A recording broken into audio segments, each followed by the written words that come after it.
It began as an experiment in contradiction, a truck that could swim. In the midst of the world's most mechanized war, engineers were asked to defy nature itself, to drive across the sea. The GMC DUKW looked ungainly, part boat, part lorry, yet beneath its curved hull lay an idea both audacious and essential. When the Allies needed to land supplies beyond the reach of ports, when roads vanished beneath tide and sand, this strange hybrid became the lifeline between sea and shore. From Sicily to Normandy, it appeared wherever armies advanced faster than their own harbours could follow. A machine of bridges, not battles, and in its wake, victory floated ashore.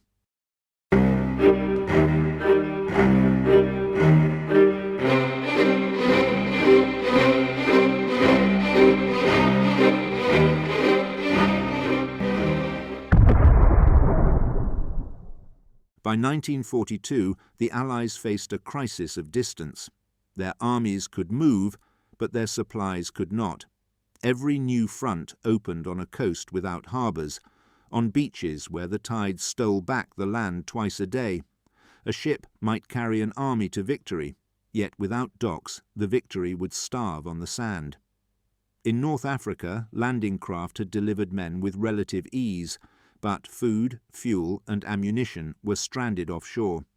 The rhythm of war was dictated by waves, not by generals. Engineers were ordered to solve what no doctrine could explain: how to make the ocean deliver a truckload to the front line. The United States had long traditions of improvisation. Civilian companies had built tractors for farms and buses for cities. Now they were summoned to build an amphibian for war. The concept was not new. Amphibious cars had been attempted in the interwar years, but never on an industrial scale, and never for the tonnage modern warfare demanded.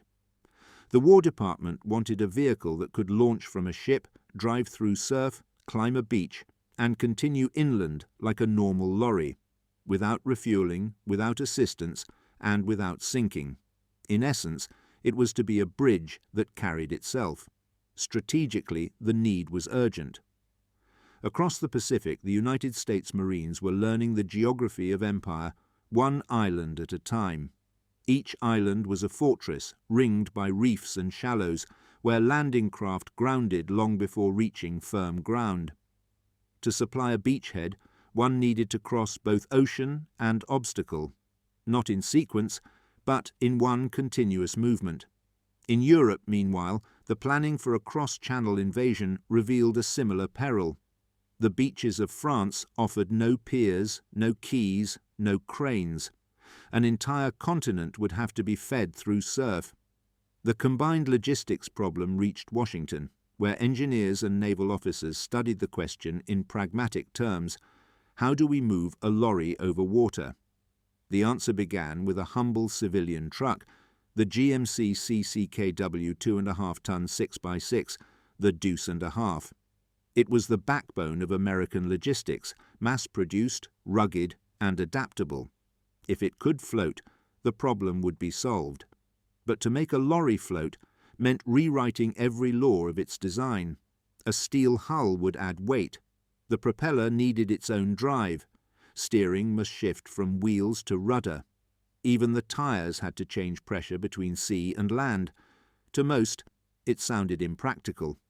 To the engineers at General Motors and the naval architects of Sparkman and Stevens, a firm renowned for designing yachts, it was a challenge of geometry and physics, not faith. They began sketching in reverse. First the hull, then the wheels. The shape resembled a barge wearing a truck's cab. Awkward, perhaps, but buoyant. The Army approved a prototype almost immediately, sensing that perfection was less valuable than immediacy. It was christened DUKW, a code rather than a name. D for 1942 design series, U for utility, K for all-wheel drive, W for dual rear axles. Few would remember the letter's meaning, but the sound, duck, gave the vehicle a charm its silhouette lacked. Soldiers took to it instinctively. The first trials were cautious, held on lakes and quiet estuaries. The engineers watched as the ungainly machine churned water with its propeller, then rolled ashore without pause. Its 6 wheels gripped sand and slope alike. The hull held firm. It was not fast, but it was steady, a rare virtue in war. From these tests came revelation. An amphibian need not conquer the sea. It only had to endure it. In Washington, reports circulated describing the DUKW as a bridge between elements. In London, the British Combined Operations Command read those reports with immediate interest. They had suffered the consequences of logistics failure too many times, at Narvik, at Dieppe. An amphibious cargo truck might spell the difference between a foothold and a fiasco. The war was changing its rhythm. Machines of battle were now judged not only by their firepower but by their reach, how far they could carry the burden of war. The DUKW was a symbol of that transformation, the unseen enabler, the machine that carried those that carried victory. Yet the problem remained as vast as the oceans it would cross. Could thousands of these floating lorries be built? Could they survive surf, shellfire, and salt? And would men trust them enough to ride into war upon what looked like a steel bathtub on wheels? The answers would come, not from theory, but from the tide itself. By the spring of 1943, production lines began to turn. Materials were scarce, workers scarce still. But the requirement was absolute. Wherever the next invasion came, the DUKW would be there, not for glory, not for battle, but for the quiet work without which no army could advance. The beaches were waiting, and so were the tides. The DUKW was born not from a single mind, but from a meeting of disciplines, naval architects, truck engineers, and military logisticians, each accustomed to separate worlds. What united them was necessity. At General Motors, engineers were told to think like sailors. At Sparkman and Stevens, yacht designers were told to think like soldiers. The collaboration that followed was unorthodox, but wartime erased formal boundaries. The team envisioned a machine that could transition seamlessly from sea to land, not a ship disguised as a truck, nor a truck forced into the water, but a new species of vehicle altogether. George Gray, one of the naval architects, described the challenge plainly. A hull must displace enough water to stay afloat, but a lorry must be rigid enough to bear a full load on the road. We needed both. The vision, therefore, lay in balance: buoyancy without fragility, mobility without excess weight. The hull would have to be thin, pressed steel rather than plate, and sealed with meticulous care. Any leak, however minor, could spell disaster. The early models were not painted with camouflage, but coated in anti-corrosive primer, for salt water was as deadly as shrapnel.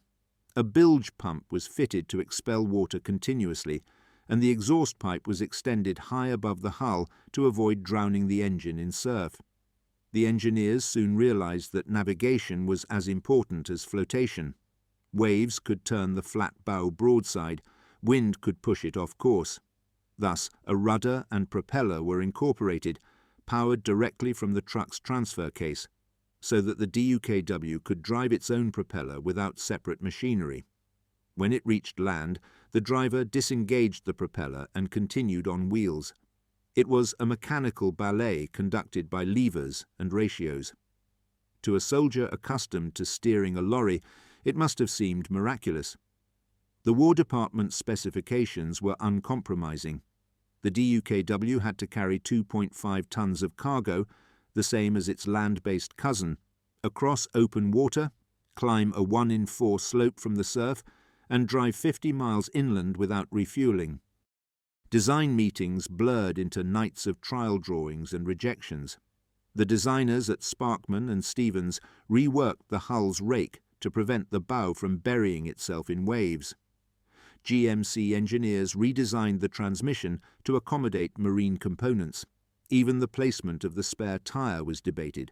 Too low, and it affected balance; too high, and it obstructed visibility.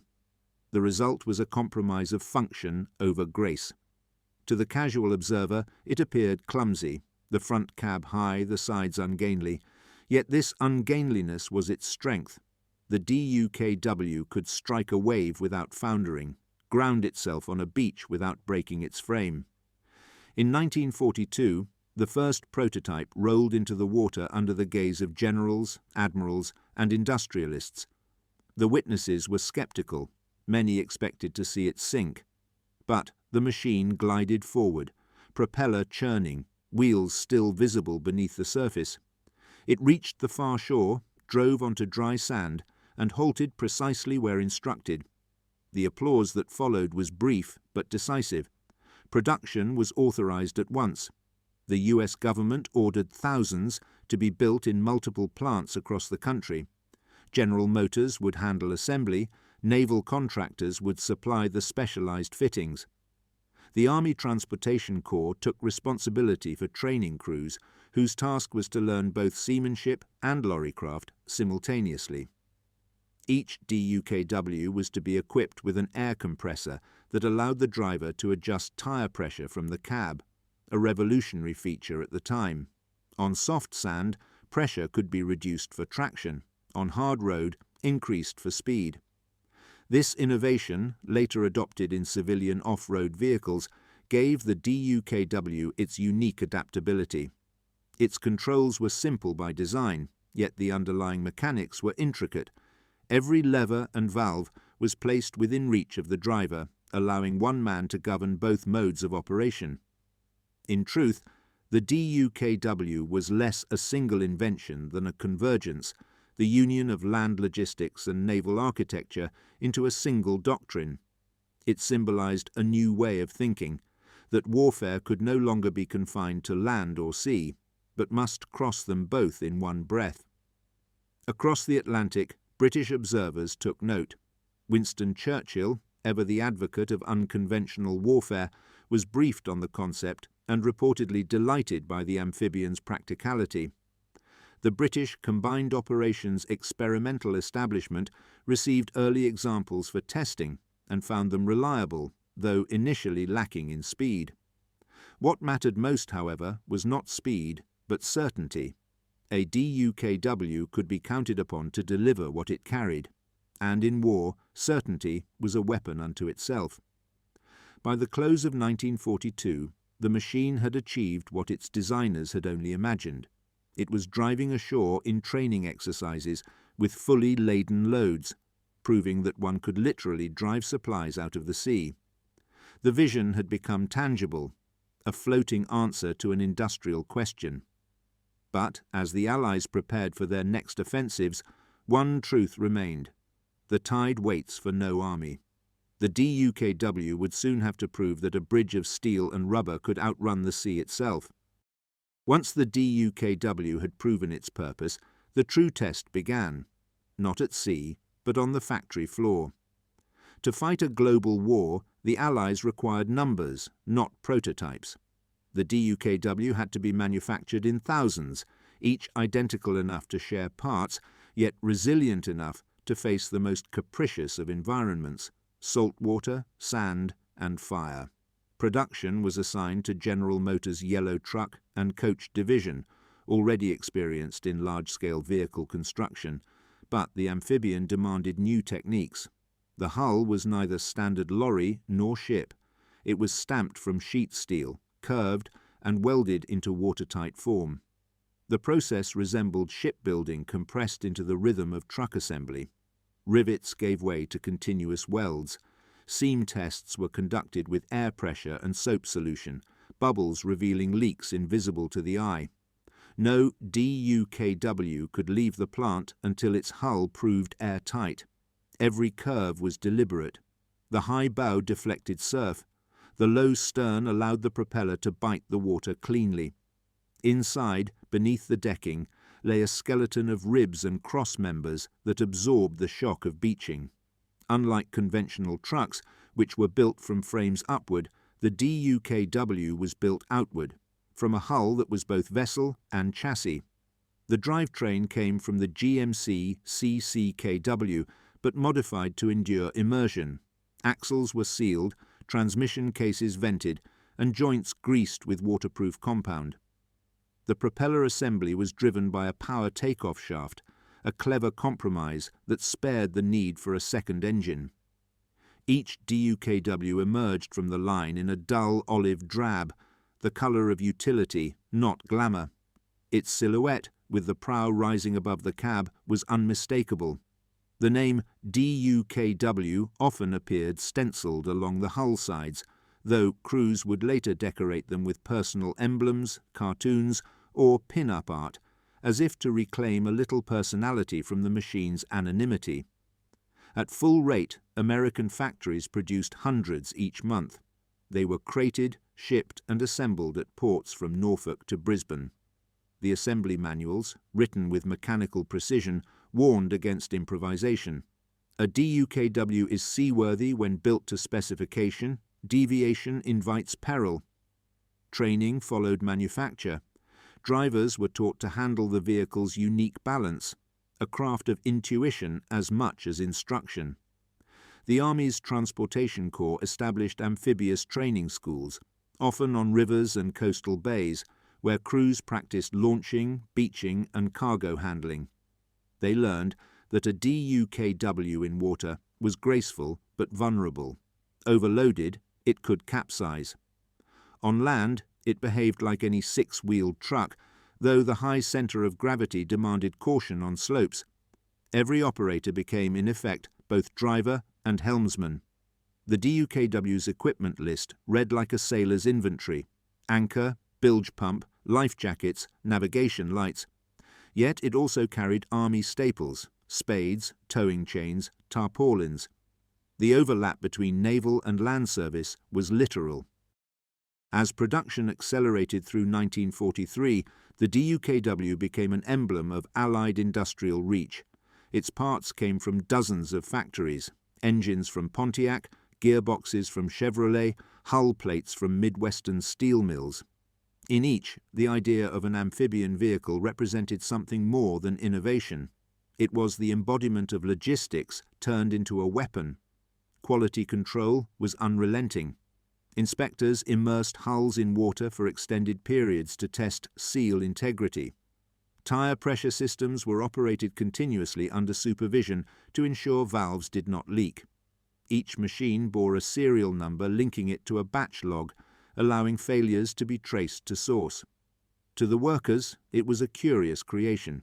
Many had never seen the sea. They built for a theatre of war far removed from their daily horizon. Yet the scale of their labour would soon span oceans.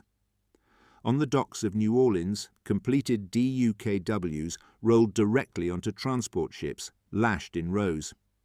In Britain, assembly depots received crated hulls and fitted them with locally sourced parts. The Royal Electrical and Mechanical Engineers trained crews to adapt the vehicles for European conditions: cold seas, steep beaches, and the ever-present mud. Even within its functionalism, there was room for adaptation. The British fitted radio sets for coordination with landing craft. Some DUKWs were modified to carry anti-aircraft guns or stretchers. Others were turned into floating command posts. The platform proved endlessly versatile. Yet the manufacturing challenge remained: how to maintain performance across thousands of machines exposed to salt, impact and strain. Reports from early field use returned with predictable complaints: corrosion, electrical faults, mechanical fatigue. Engineers responded by refining the protective coatings and standardizing parts for easier repair. The vehicle evolved subtly with each batch. The DUKW-353 became the definitive wartime model: 31 feet long, 8 feet wide, powered by a 6-cylinder GMC engine delivering 91 horsepower. Empty, it weighed 6.5 tons, loaded nearly 10.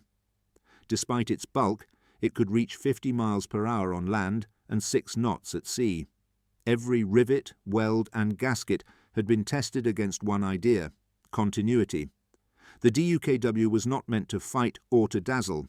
It was meant to function, again and again, through every tide, every landing, every front. By late 1943, the amphibious fleet was ready. Across oceans and continents, Thousands of DUKWs stood in lines on quaysides, their hulls gleaming with fresh paint, awaiting shipment to theatres of war. They had been built not as machines of conquest, but as instruments of connection, the physical thread between ship and soldier. Soon they would face their baptism not in calm bays or test lakes, but under enemy fire. The DUKW's first real trial came not on a battlefield, but on the rehearsal beaches of southern England. In early 1944, before the Normandy invasion, Allied planners conducted vast amphibious exercises at Slapton Sands, a quiet stretch of Devon coastline that mirrored the beaches of northern France. There, amid mist and tension, the DUKW met both its promise and its peril. At dawn, they rolled from landing craft into grey water, propellers thrumming, hulls cutting through surf as cranes swung crates of supplies overhead. From a distance, they looked almost serene, long columns of wheeled boats drifting toward the shingle. Up close, it was chaos. Waves struck the bows, engines groaned, cargo shifted. Yet the DUKWs kept moving, their bilge pumps gurgling, tyres half submerged, crews drenched but determined. The exercises were brutal but necessary. Troops had to learn how to load a DUKW without toppling its balance, how to approach a beach at the correct angle, how to avoid being caught broadside in the surf. Failure was immediate and unforgiving. During one practice, a crane transferring cargo from a ship to a DUKW swung too far. The load plunged into the sea, dragging the vehicle down with it. The lesson was seared into procedure. Balance was survival. By June 1944, when Operation Overlord began, that lesson had been learned. In the hours following the D-Day landings, the beaches of Normandy were an immense machine in motion. Landing craft grounding, bulldozers clearing, men and vehicles weaving between obstacles. But beyond the chaos of battle, an invisible war was being fought, the war of supply. Without docks, every ton of ammunition, food and fuel had to be carried ashore manually, or by DUKW. From ships anchored beyond the surf line, cranes lowered pallets into the waiting hulls of these amphibians. Once loaded, they churned forward, propellers biting water until their tyres found the sand. Then, without pause, they drove straight up the beach, past wreckage and wounded, into the hinterland to deliver their cargo. Each trip was a small miracle of coordination. Crews navigated without charts, using floating markers and signal flags. They drove through shellfire, through cross tides, through the relentless confusion of invasion. The DUKW's top speed in water, 6 knots, was barely faster than a man rowing, but its persistence was unmatched. Commanders quickly realized their worth. A single DUKW could deliver supplies where no other vehicle could go, bridging the gap between ship and shore, even when storms tore apart temporary jetties. When the famous Mulberry Harbours were damaged by gales, the DUKWs became indispensable. They carried everything: shells, rations, medical supplies, even wounded men returning to hospital ships. In one account, a DUKW loaded with blood plasma drove straight into the surf under fire to reach a field hospital cut off by flooding. It arrived dripping, but on time. The patient lived. The soldiers learned to trust them as one trusts a good horse, reluctant to praise, but dependent nonetheless. Mechanics nicknamed them ducks, and soon the term was universal. Crews decorated their hulls with names, sometimes humorous, sometimes hopeful. At the front, the DUKW was never glamorous. It did not charge or fire. It simply arrived, again and again, bringing what was needed. Elsewhere, in the Pacific, its tests were harsher still. At Guadalcanal, Bougainville, and the Ellis Islands, DUKWs braved tropical storms and coral reefs. They delivered supplies over lagoons, evacuated casualties under bombardment, and retrieved stranded men from beaches that would have consumed any other vehicle. The US Navy praised their reliability. The Marines, traditionally skeptical of Army equipment, adopted them without reservation. The DUKW's amphibious balance suited the island-hopping campaign perfectly. But success carried cost. Salt corroded everything. Maintenance was constant. Bilge pumps clogged with debris. Engines suffered from overwork. The soldiers who drove them often did so on minimal rest, soaked in brine, covered in oil. To them, the DUKW was both saviour and tormentor, a friend that demanded constant care.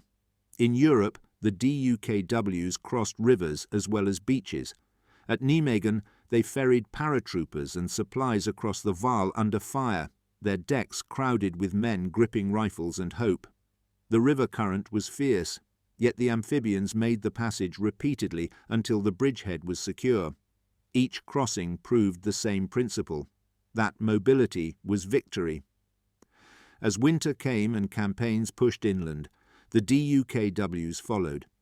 They became part of the logistical bloodstream, an amphibious truck on mountain roads, fording rivers where bridges had been blown. Even when the tide no longer dictated operations, their flexibility ensured constant use. Commanders recorded their contribution in tonnage, thousands of loads, millions of gallons, incalculable lives made possible by their endurance. The DUKW had been tested not in laboratories, but in history itself, and it had passed. Yet in every test lay a hidden truth. No machine, however capable, was immune to fatigue. Steel bent, seals failed, men erred. The DUKW could not conquer the sea, only coexist with it, and that perhaps was its greatest strength. By late 1944, the DUKW had outgrown its original role. What began as a logistical stopgap had become a strategic instrument. The vehicle that once ferried crates through surf was now hauling artillery across rivers, towing barges, even rescuing aircraft crews from coastal waters. It had, in every sense, exceeded expectation. The breakthrough came during the Allied advance across northwest Europe. Ports lay in ruins, bridges were blown apart, and winter rain had turned the roads into rivers. For most armies, progress would have halted. For the Allies, it floated.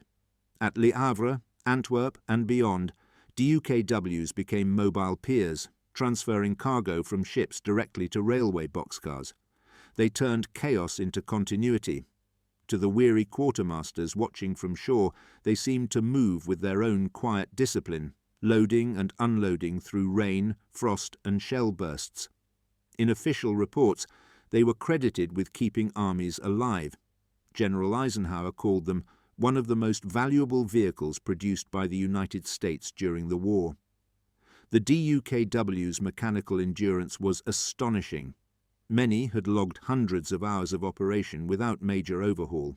Its flexible air pressure system allowed it to navigate deep mud or frozen ground where heavier trucks failed.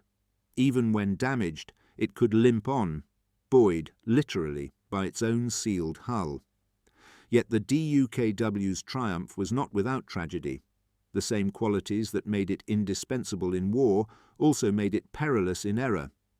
The photograph of two African-American drivers turned riflemen after their DUKW was destroyed near the Rhine tells a deeper truth, that the vehicle often operated at the edge of chaos.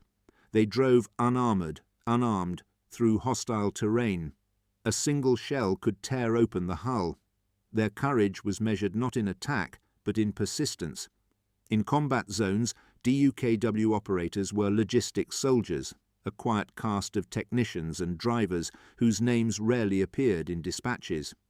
Yet their work defined the tempo of advance. Each vehicle carried not only supplies, but continuity, the difference between momentum and stagnation. When the Rhine crossings began in March 1945, DUKWs formed the literal bridgehead. Engineers used them to ferry men and material across under fire, often at night, navigating by the flicker of artillery bursts. One commander noted that they performed feats no one had the right to expect of them. The breakthrough was not a single event, but a continuous overcoming of terrain, of weather, of the boundary between sea and land. In Italy, they operated on Lake Garda, carrying mountain troops through waters never meant for war. In the Pacific, they landed on Okinawa through storms so fierce that even landing craft turned back. The DUKWs went on, partly because they had to, partly because they could. Yet these victories masked a growing problem.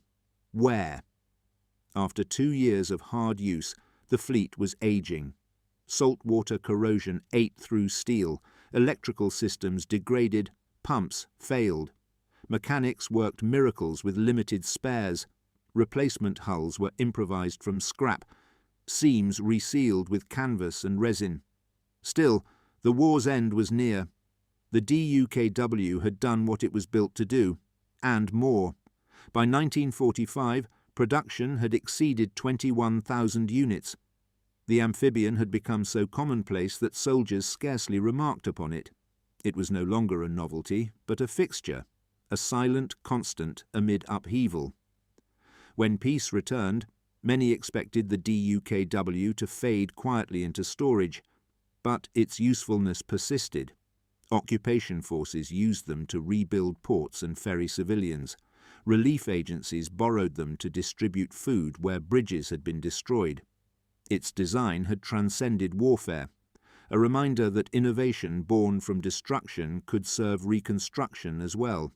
Still, the dual nature of the DUKW, part ship, part truck, remained its paradox. In war, that duality was strength. In peacetime, it was redundancy. It belonged fully to neither domain. Yet it had proven one enduring truth, that the boundaries between sea and land, between invention and necessity, were never absolute. When the last DUKW convoys rolled east across Germany and west toward the Channel, they left behind not wreckage, but infrastructure, repaired docks, cleared rivers, reopened supply lines. The vehicle's final victory was that it made itself unnecessary. The war had demanded miracles of engineering. The DUKW delivered one of the quietest, the miracle of arrival. Victory left behind its instruments. The DUKW, conceived for invasion, found itself adrift in peace. Yet peace brought its own tides, of reconstruction, of remembrance, of repurposing. What had once been a weapon of logistics now became an artifact of transition, a floating memory made of rivets and fatigue. In 1945, as Europe struggled to feed itself, fleets of DUKWs were pressed into civilian service. They carried grain, medicine, and refugees across rivers whose bridges lay in ruins. In the Netherlands, children watched them trundle through flooded fields, strange, gentle beasts of burden in an age still echoing with war. Photographs from that period show laughter against the backdrop of destruction. School children gathered beside a DUKW as if near a mythical creature that had wandered ashore. The vehicle had crossed yet another frontier, from instrument of conflict to instrument of relief. Its dual nature, once a curiosity of engineering, now embodied the post-war world itself, half military, half humanitarian. Governments discovered that the DUKW's ability to reach where others could not made it invaluable in flood rescue and disaster response. In Britain, the Royal Army Service Corps retained many for coastal duty. In the United States, surplus models were distributed to civil authorities and allied nations. But the hidden consequence of success was dependence. The DUKW became so ubiquitous that it delayed investment in more modern amphibians. Engineers, satisfied by its record, treated it as timeless, a relic still in service. In truth, time was already eroding it. Salt corrosion gnawed through the hulls. Engines aged beyond repair. Spare parts dwindled. The very simplicity that had enabled mass production now hindered longevity. By the early 1950s, experiments began on larger and more powerful amphibians. The US military introduced the BARC, a massive four-wheeled successor capable of carrying tanks. Photographs show the BARC and the smaller DUKW side by side, like parent and child. The evolution was logical but also symbolic. The era of hand-built improvisation was giving way to the age of standardized mechanization. Still, the DUKW endured in unexpected ways. In Korea, they returned to war, aging veterans of a previous conflict, patched and repainted, but still afloat. They delivered ammunition and food through mudflats and tides, much as they had done a decade earlier. Soldiers called them old ducks, a term both affectionate and rueful. Their persistence spoke of the deeper consequence of innovation. Once the boundary between land and sea had been crossed, it could never be redrawn. Every future war, every relief effort, would demand its own amphibious solution. For the engineers who built them, the DUKWs became ghosts of an industrial miracle, still seen, still working, long after the factories had closed. Some watched in silence as they were sold at auction, destined for scrap or for carnival rides. Others saw in them the seed of a philosophy, that mobility was the modern condition, and that war had merely accelerated its discovery. In Britain and America, surplus DUKWs entered civilian enterprises, construction, surveying, even tourism. A few found homes in museums, others remained in service for decades, their hulls scarred but seaworthy. Yet beneath their survival lay a quiet irony. The very adaptability that made the DUKW valuable also made it invisible. It belonged to no category, celebrated by no branch. It was not glamorous enough for museums of flight or armour, not deadly enough for memorials of war. It existed in between, like the waterline it once rode. The hidden cost of success is often anonymity. In 1952, when new amphibious vehicles paraded alongside DUKWs, few spectators noticed the lineage. The crowd saw progress, not persistence. But among the veterans watching from the stands, the sight carried weight. They knew that the unassuming steel hull had changed the tempo of an entire war. And still, the DUKWs kept working, in floods along the Mississippi, in the deltas of Vietnam, in relief operations where the same geometry of need repeated itself. Water too deep for trucks, too shallow for ships. Each mission reaffirmed what the war had taught, that engineering, when done for necessity rather than glory, endures beyond its age. By the mid-century, when children climbed aboard retired DUKWs in parks and parades, they laughed without knowing the lineage beneath their feet. But perhaps that was the finest outcome of all, that a machine born of desperation could survive long enough to become an object of wonder. The tide of war had receded, but the wake of its invention flowed quietly into peace.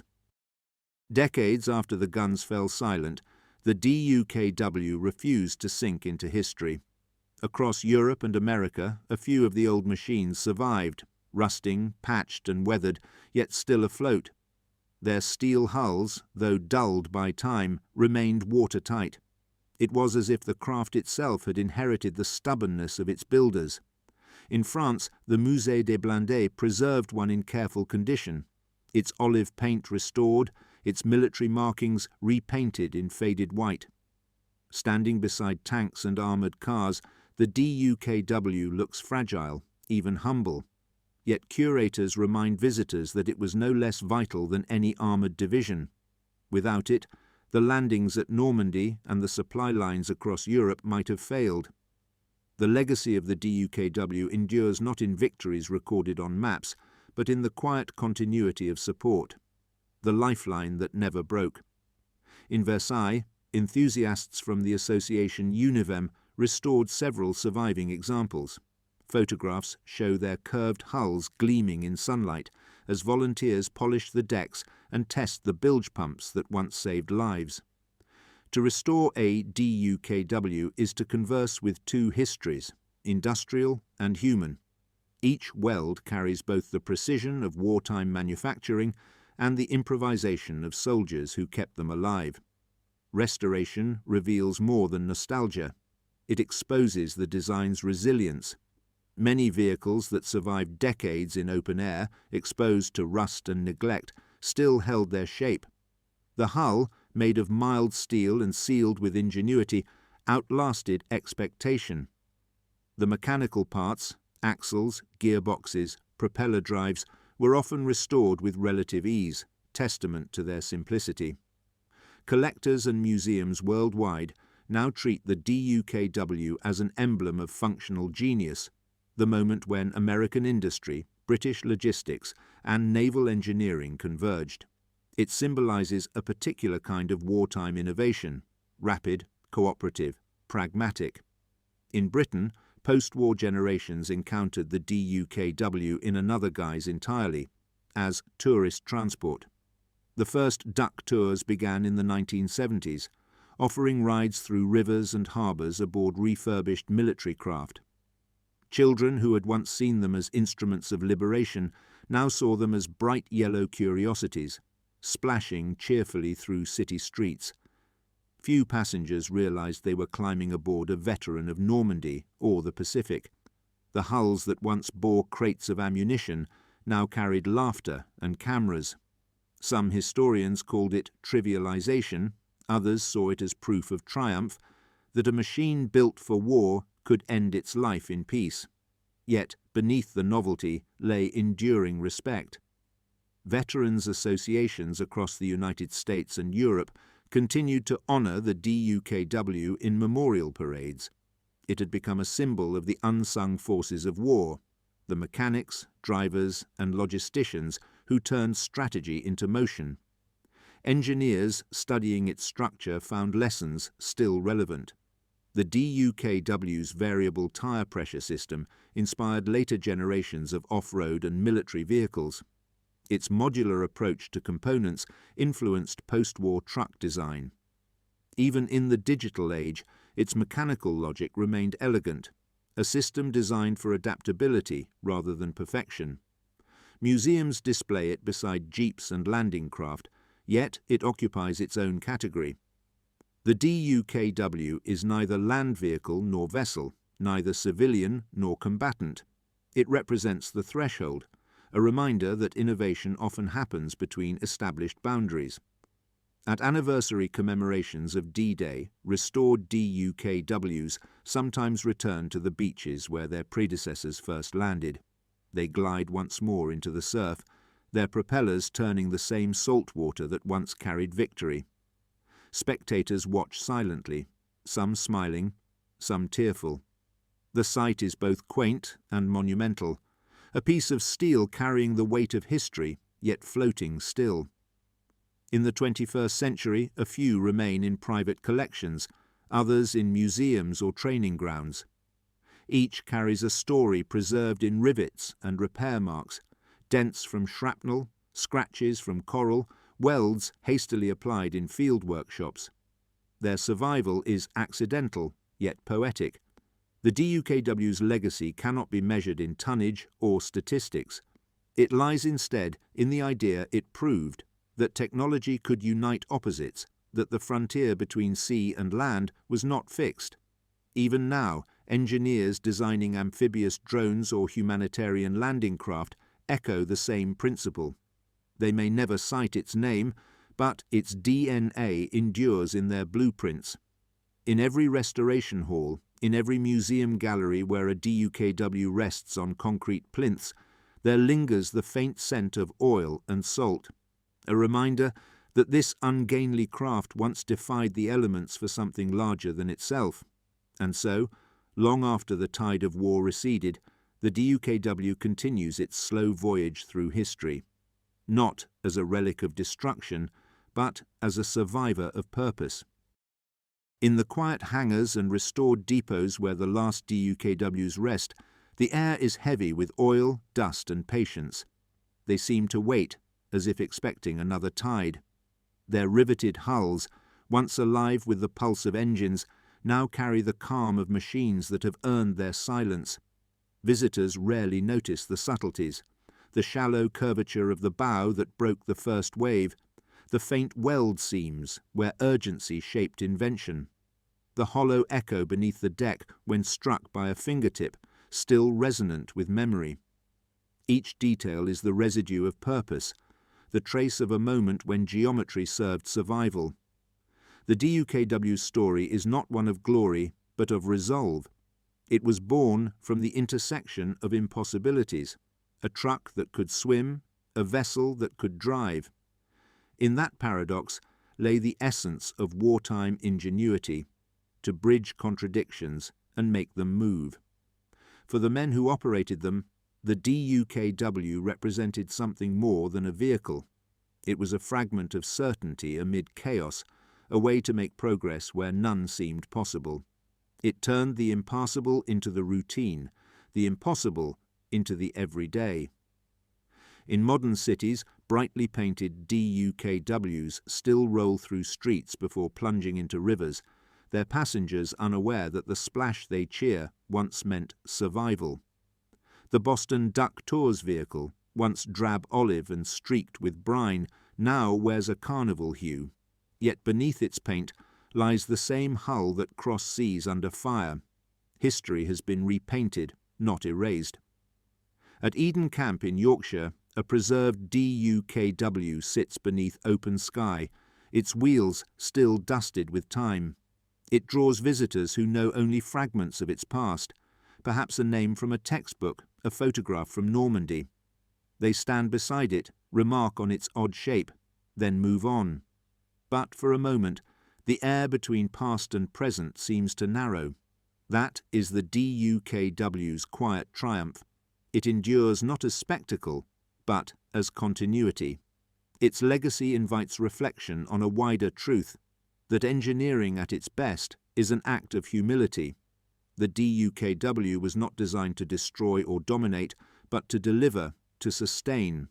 Its victory was measured not in enemies defeated, but in bridges built and men supplied. In that, it anticipated a future where technology's worth would be judged not by destruction, but by connection. It also reminds us that invention is rarely beautiful, at least not in the conventional sense. The DUKW's lines were dictated by physics, its proportions by necessity. Yet within that awkwardness lies a strange grace, the grace of pure function, of a problem solved so completely that it transcends aesthetics. As we look back, the DUKW's contradictions feel almost prophetic. In an age where machines increasingly blur categories, drones that swim and fly, vehicles that think as they move, its form no longer seems odd, but inevitable. It was an ancestor of adaptability, an early articulation of a world that refuses to be divided into simple domains. If one listens closely in the presence of an old DUKW, the silence hums with remembered labour, the churn of propellers, the shouts of crews, the hiss of air valves adjusting tyre pressure. It is the sound of movement overcoming limits. In its day, the DUKW carried more than cargo. It carried a philosophy that logistics, the unromantic art of keeping armies alive, could itself be heroic. It proved that victory belonged not only to those who fought, but to those who ensured the fight could reach the shore. When war receded, the machine remained, and through it, the thought that endurance might outlive conflict. Now, as restorers polish its steel and children clamber into its open hold, the DUKW teaches without speaking. It tells of a time when industry answered desperation with creativity, when men asked how to carry hope across water and found their answer in 6 wheels and a propeller. And perhaps that is the final paradox, that a vehicle built to cross boundaries became, in memory, a boundary itself, between past and future, war and peace, function and faith. For even in stillness, the DUKW remains what it always was, a bridge, not between shores, but between eras, floating forever on the tide of human invention.